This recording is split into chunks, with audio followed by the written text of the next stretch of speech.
আসসালামু আলাইকুম সবাইকে আমার চ্যানেল দ্য গার্থওয়ার্ল্ডের নতুন একটি এপিসোডে স্বাগতম। আজকে আমি আপনাদের নিকট একটি ভিন্ন রকমের ভিডিও নিয়ে হাজির হয়েছি। আজকে আমি আপনাদেরকে আমার এই এপিসোডে দেখাবো যে কীভাবে বাসা বাড়িতে বাড়ির ছাদে বা আঙ্গিনায় খুব সহজেই ধুন্দুল চাষ করা যায়। এটি খুব সহজ একটি পদ্ধতি যা আমি আমার ভিডিওতে স্টেপ বাই স্টেপ সম্পূর্ণ তথ্য তুলে ধরেছি। আশা করি আপনাদের নিকট ভালো লাগবে। আমি আমার এই এপিসোডে প্রথমেই দেখাবো যে কীভাবে ধুন্দুলের বীজ থেকে চারা তৈরি করা যায়।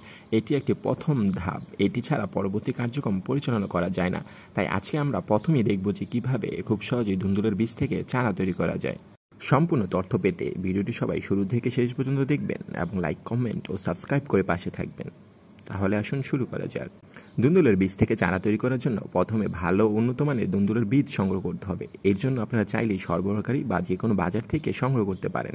এক্ষেত্রে বীজগুলো খুব ভালো পুষ্টমানের হয়ে থাকে এবং বীজগুলো সব জার্মিনেশন হয়ে থাকে। ধুন্দুলের বীজ সংগ্রহ করা হয়ে গেলে ধুন্দুলের বীজগুলোকে একটি পাত্রে রেখে 7 থেকে 8 ঘন্টার জন্য ভিজিয়ে রাখবো।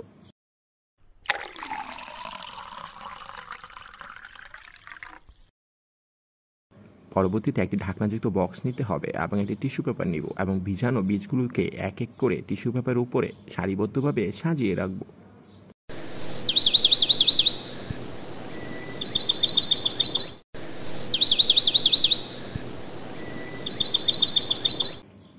বীজগুলোকে সাজানো হয়ে গেলে টিস্যু পেপারের মধ্যে বীজগুলোকে পেঁচিয়ে ঢাকনাযুক্ত বক্সে ভালো মতো সিলগালা করে একটি ঠান্ডাযুক্ত স্থানে কয়েকদিনের জন্য রেখে দেব। পরবর্তীতে 7 থেকে 8 দিন পর বক্সটি খুললে দেখা যাবে যে বীজগুলো অনেক সুন্দর জার্মিনেশন হয়েছে এবং বীজগুলো থেকে অনেক সুন্দর শিকড় হয়েছে।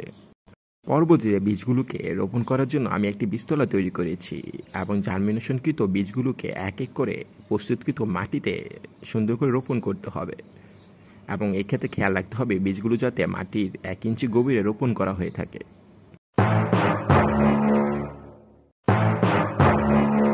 10 থেকে 15 দিন পর লক্ষ্য করে দেখা যাবে বীজগুলো থেকে অনেক সুন্দর চারা হয়েছে এবং চারাগুলো অনেক খুব সুন্দর ও সতেজ হয়েছে।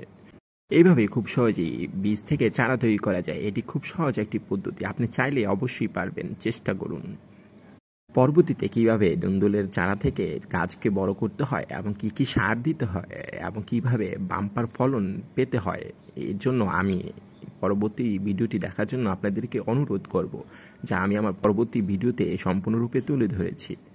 আশা করি আপনার নিকট ভিডিওটি অনেক ভালো লাগলো এবং সবাইকে ভিডিওটি ধৈর্য ধরে দেখার জন্য ধন্যবাদ। আজ এই পর্যন্তই, সবাই ভালো থাকবেন। আল্লাহ হাফেজ।